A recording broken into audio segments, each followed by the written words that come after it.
রংলেখা আর্টের পক্ষ থেকে সবাইকে স্বাগতম। দেখো বন্ধুরা, দেখো আবারও একটি ফ্রি হ্যান্ড ড্রয়িং নিয়ে তোমাদের মাঝে চলে আসলাম। তো এবার গাছ ড্রয়িং। তো ব্ল্যাক কালার দিয়ে আমি ওয়াটার কালার ইউজ করেছি এখানে। তো সেইভাবেই আমি ব্ল্যাক রঙটি এখানে দিয়ে গাছটি আগে আঁকার চেষ্টা করছি এবং গাছের যে উপরের যে শাখা প্রশাখা সেগুলো আঁকার চেষ্টা করছি। এই তো এইভাবেই ধীরে ধীরে একের পর এক আমি কাজটি কমপ্লিট করার চেষ্টা করছি। গাছের ডালপালা আঁকানোর পর তারপরে আমি দিব এখানে গাছের বিভিন্ন মাল্টি কালার ইউজ করে পাতাগুলো আমি দেওয়ার চেষ্টা করব। তো এই যে ফিনিশিংয়ের ব্যাপারগুলো চলছে গাছের ডালপালাগুলো, এই যে এইভাবেই আমি ফিনিশিংগুলো কমপ্লিট করছি।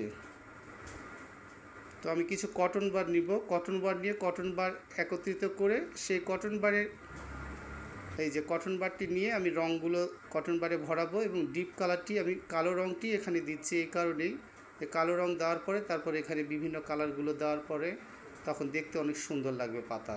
তো আমি সেইভাবে এগুলো ধীরে ধীরে আমি দেওয়ার চেষ্টা করছি। তো বন্ধুরা, তোমরা এইভাবেই দেখতে থাকো এবং রংলেখা আর্টকে এইভাবে সাপোর্ট দিতে থাকো তোমরা, এবং লাইক কমেন্ট শেয়ার করো এবং আমার ইউটিউব চ্যানেল রংলেখা আর্ট ইংলিশে প্লিজ তোমরা সাবস্ক্রাইব করে দিও।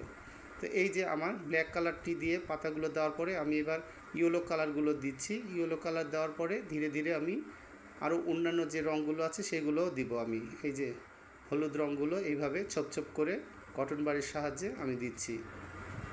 তো বন্ধুরা, তোমরাও এই বাসাতে যদি এইভাবে প্র্যাকটিস করো তোমরা এইভাবেই ড্রয়িংটি করতে পারবে আশা রাখি। তো এইবার রেড কালারটি লাল রঙ দিয়ে এইভাবেই আমি ছোপ ছোপ করে পাতাগুলো আঁকছি।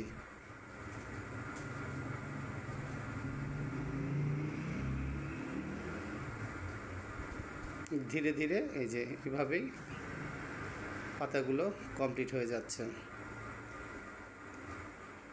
রেড কালার দেওয়ার পরে আমি গাছের যে গোড়াতে কিছু ঘাস বা আগাছা থাকে খেয়াল করবে, দেখবেন আপনারা যে গ্রামে অনেক সময় এইভাবে আগাছাগুলো দেওয়া থাকে সেটি আমি দেওয়ার চেষ্টা করব। এই যে নিচে আমি কিছু আগাছা ঘাসগুলো দিয়ে দিলাম এবং এই ঘাসগুলো দেওয়ার পরে আমি আবার একটু পাতাতে ফিনিশিং দিয়ে দিব।